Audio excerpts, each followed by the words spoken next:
Welcome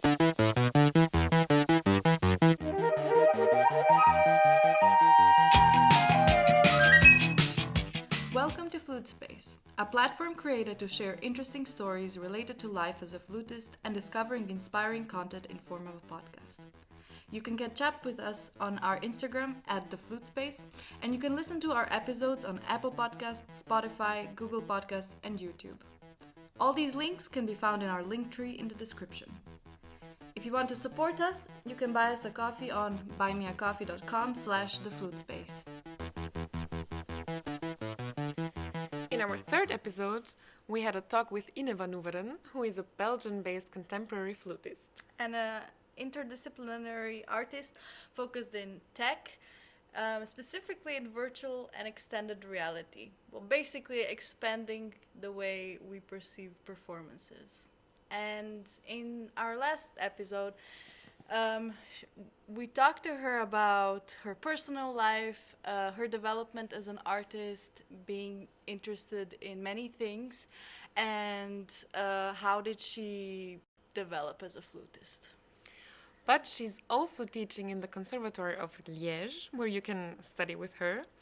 And we were wondering how it works to study there. There's a possibility of doing a regular flute master and having a minor subject with her in contemporary flute. But you can also do a master fully focused in contemporary flute.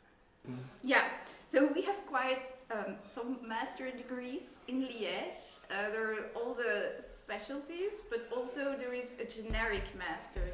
And with a generic master, it's just like the options are still open, and then students can choose a minor or a major. So a lot of them choose contemporary music then already as a major. And then they have 1/3 of their program that is contemporary music, but they still have, all the time to develop all styles, to get used to everything. And then you have some people coming from that, or just people from elsewhere that specifically choose the masters in contemporary flute. And it's not a program where all your courses are around contemporary music, because it's a master after master, but it's really, really focused on contemporary flute solo music and chamber music. So they then have lessons only with me, so we're with 3 teachers, 4 now in Liège, for piccolo, for orchestra, Toon Fred, who is then our general master, and I do the contemporary music. But if they really specifically choose for a master's in contemporary, it's only with me. And then we look together, like, what do you want to do? I don't only want to develop the techniques with the students, but also, who are you? What do you want to be after your studies? Are you interested in interdisciplinary work, more in technology? Do you want to make installations, more towards performance art? So all options are then open. Yes. And they need to develop their own project. In Liège it's called the projet spécialisé. And there I look with them again, how do you want to present yourself after graduation? And also a big part of it is like, what is your online persona? Because how do you reach people now? Well, you have to stand out and be interesting online already, so how do you approach that? And that's what we work around. Yeah, so it's very specific, also like very related to the professional life. Yes. Yeah, and close to that there is an international program, Flute Expansions, from Shana Priantis. She lives in Chicago, and she combines more coaching methods with flute playing. So it's an international online course, a summer course, and you can also book one-on-one lessons with her, and she really looks at you as a flute player and like, what do you want to develop? And I had former students of mine, after they graduated, that they did the summer course with Shana.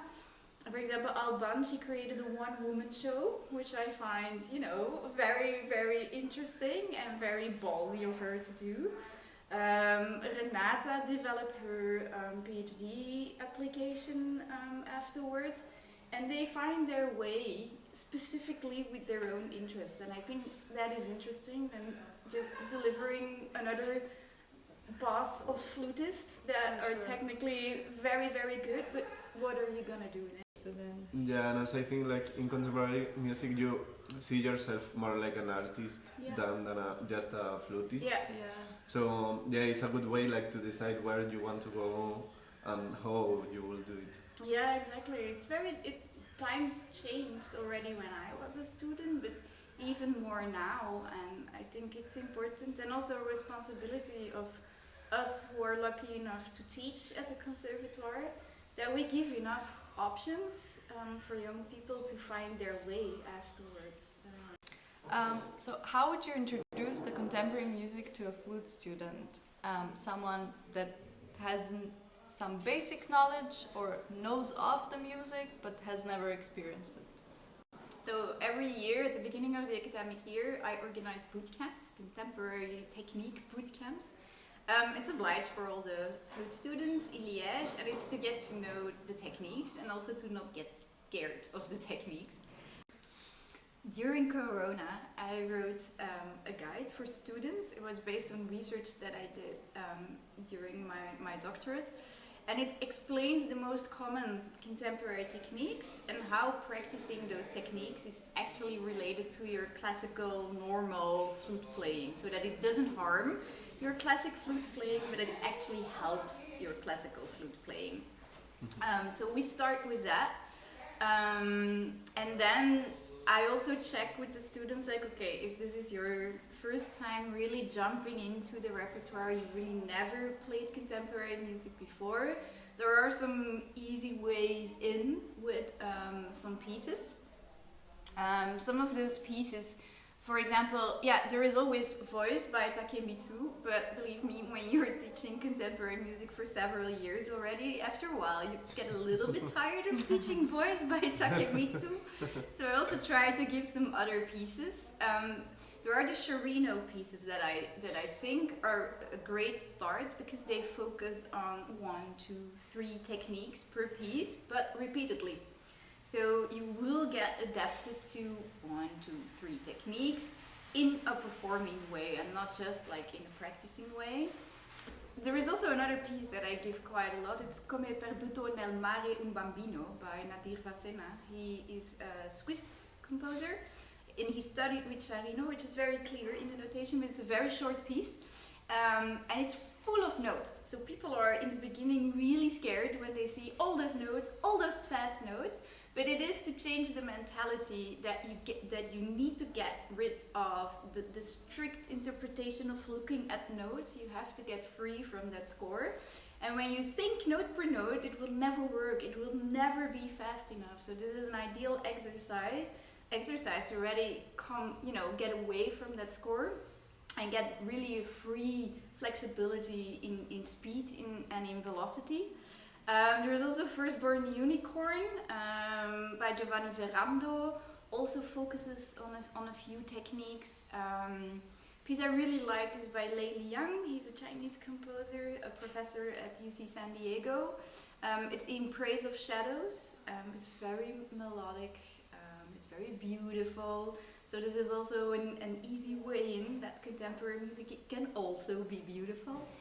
And then there is Canto alba. I give that's a little bit more advanced, but it's a nice piece to really practice your multiphonics, and also better than just doing multiphonics for an hour in front of the mirror. It's good to start with a piece like that. I think I remember that piece from this workshop that you gave in my first bachelor year. Yeah, I did that piece. That is true. I give it to students as well. When their embouchure is like really tight and really fixed, these multiphonics you really need to search in front of your embouchure and to create space inside your mouth hole here, the throat and the oral cavity. And it's good because you need to play those multiphonics quite long and you need to keep them stable. So actually it's an etude, it's really an exercise, but it's just way nicer when you already have a performance piece. What about someone that already dabbles in contemporary music? What piece would you recommend them? Well, there is a lot, of course. Unfortunately, my students are always the victim of Cassandra's dream song. Because it became really a competition piece. It did. It did. So it's also, I mean, I'm sorry to be the party pooper here, but it's really not that difficult. It was years ago, but actually now it's not that difficult anymore. It's like Chandelie knows back in the day. I know my teacher from the music school was still saying, oh, it was the most difficult piece I've ever played. And then I heard the same about Cassandra. Oh, it's the most difficult piece ever written. It's not. So now it's a competition piece. So a lot of them have to do Cassandra. I give Noa Noa by Kaija Saariaho quite a lot as well. It's with live electronics. And it really gives you an ownership of the piece. This is really a piece where you can develop your own persona. Same thing with No, I Am Not Roaming Aimlessly by Anahita Abbasi. It's a piece we wrote together, I always think a few years ago, but it's already 2017, I think. There is just a pause from 2020 onwards. And that piece combines text, a poem, but in your own language. So there is an English poem translated from Persian, but then there are also, we call it stop words, and those stop words are in your own language. So it's quite interesting to see with dialects or people really coming from a certain region, how you can really own that piece and have agency in that piece by using your own words. I know I was practicing and she came into my room and I curse quite a lot when I'm practicing and something is not going well. At a certain point I was testing something out, I was frustrated, I said, Dachani, which means it doesn't work. And that became part of the piece. So there is everywhere Dachani, which is then translated into several languages.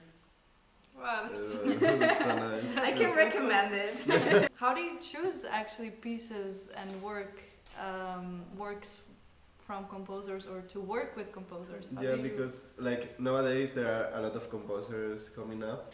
So yeah, there is a lot of information, a lot of pieces. How do you choose? Yeah, I was lucky enough to study in San Diego, where a bunch of people like me started together. So we were thrown together in our first year, incoming musicians and incoming performers and incoming composers, and we were put together for the first quarter and had to present a collaboration piece for a first jury piece in winter, so just after New Year. And then you start working together and you become close, and I was very lucky, we were a very close group of friends, and I still work with those people. And so most of the pieces or the collaborations are actually based on friendship relations, because you talk about the same topics, you know each other, there is a degree of integrity, and derived from that, those people bring other people, and then you start a conversation again, and that's how I got to know Jason Eckert, and then from Jason I went to New York, and there I met other people that were also interested in similar things, and one came out of the other. As a contemporary performer, every week your mailbox is also full of composers like, hey, I wrote pieces for Flute, here it is, I would be very happy if you would perform it. So that I prefer less, because there has to be a certain goal to perform pieces or to make a program. There has to be a narrative, there has to be a message that you want to communicate, and most of the time that is really more if you have this closer inner circle of friends and colleagues that you can trust on and really develop programs together. And also makes the pieces much more personal also. Most of the pieces that I still play are pieces or written for me or where I'm like only the second or third performer, and then you really get this relationship with the piece actually, and that is really nice. With Ferneyhough it's different of course, but then there was no one crazy enough to do all the 6 pieces in one concert, so I had that. But But yeah, there is another piece which is quite old. It's a piece by Robert Dick, the flute player Robert Dick. It's called Or. It's unbelievably difficult multiphonics. But I spent, I think, 3 months searching on really how to execute them, because he didn't want to tell how to do it. And yeah, you had to buy the instruction video. I was like, I'm not gonna do that. So then I got stubborn. I was like, damn it, I will find it. And then I locked myself up for 3 months, and I'm really searching. But it actually led to the fact that I adore that piece now, and that it really, I know other people played it as well, but it became this like little gem that I still play a lot. So it's also developing a personal relationship actually with those pieces. Like you did your own backstory with the piece Yeah, instead of going I have for the a feeling cheat like sheet. we went through things. We had a journey together. Did you ever contact Robert Yeah, Dick about yeah. it? Yeah, and he heard me playing the piece as well. So Amazing. yeah, in New York. So yeah. Nice. Well, you've also written a book, Tomorrow's Music in Practice Today. Yeah. Can you tell us what this book is about? Yeah, I wanted to make a handbook for students to make contemporary music less frightening, but also to dig into the repertoire in a correct way. And with correct way, I only mean not in a classical way. During my doctorate, I focused on all the Ferneyhough pieces, and no one could really help me with that. Mm-hmm. I had an amazing professor, flute professor there, and supervisor. I still think that is really the reference recording for Superscriptio, the piccolo piece by Ferneyhough, but he didn't do all the pieces. And then Steve Schick was also teaching in San Diego. He's a percussionist who created a bone alphabet, and he also wrote a manual about it, like how do you really tackle this music. But that's not how you tackle it with a flute. Yeah. So I had to do a lot on my own and rediscover things, and actually basically I relearned how to play the flute in a different way. And that was then my doctoral thesis per piece, like, hey, if you want to start this piece because it's great music, this might be helpful. But that's only Ferneyhough. And then I came back to Belgium, and I started in Antwerp here at the conservatory as a researcher. And then I saw some rehearsals from Ensemble 21. They were playing pieces of the composers here of the conservatory, and I noticed things that came back and that were for everyone the same. So then, derived from the doctoral thesis, I wanted to make a guide, a handbook, a manual for students, how they could start with their scores. Like, a very important part of it is preparing your score. And I also just had to learn that and adopted it myself during the Ferneyhough process. But it really works with every piece, actually. It takes some time to color and to mark all the beats and to mark all the dynamics and things like that. But contemporary scores can be so complex. If you have to continue reading everything that is on a page, it takes a lot of time while practicing. And now I'm not reading a score anymore, but I'm looking at a score because it's so colorful. I just see colors. And then, you really get that in your memory, and it reduces your practice time by half. So my students also need to do that, and in the beginning they're like, oh, why do I need to do that? I'm just sitting at a desk and I'm coloring scores, but it really helps actually. So everyone keeps continuing doing that. So that's why I put these and other tips and tricks into a book. If you're interested in Ine's book or have questions for her, then we will leave the link to her website in the description of the episode, where we will also put some links to the recordings of the pieces that she was mentioning in the episode. So go ahead and check it out. You will also find some recordings of Ine playing there. Thank you so much for listening to our episode today, and stay tuned and see you soon.